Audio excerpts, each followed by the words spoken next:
அரைச்சி விட்ட சாம்பார் சின்ன வெங்காயம் முருங்காய் போட்டு எப்படி செய்யணும்னு பார்க்கலாம். ஒரு பேனில் 2 ட்ராப்ஸ் ஆயில் ஆட் பண்ணி அதில் 8 வரமிளகா, 1 ஸ்பூன் தனியா, 2 ஸ்பூன் கடலைப்பருப்பு, 1/2 ஸ்பூன் வெந்தயம் சேர்த்து கலர் மாறுற வரைக்கும் வறுத்துக்கணும்.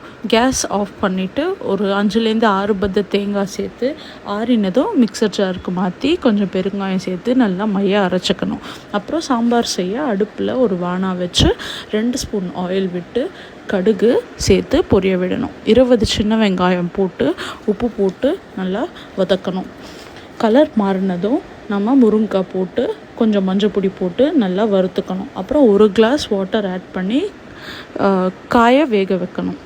இது கூட ஒரு சின்ன நெல்லிக்காய் சைஸ் புளி கரைச்சி சாம்பாரோடு சேர்த்து கொதிக்க விடணும். 2 நிமிஷம் நல்லா கொதிச்சதும் அரைச்ச விழுது அதுக்கப்புறம் வேக வச்ச பருப்பு ஆட் பண்ணி 2லேருந்து 4 நிமிஷம் கொதிக்க விட்டு கொத்தமல்லி தூவி இறக்குனா அரைச்சி விட்ட சாம்பார் ரெடி.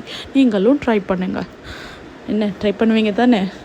ஸோ சுவையான சாம்பார் செய்ய இதை ஃபாலோ பண்ணுங்கள். பாய்.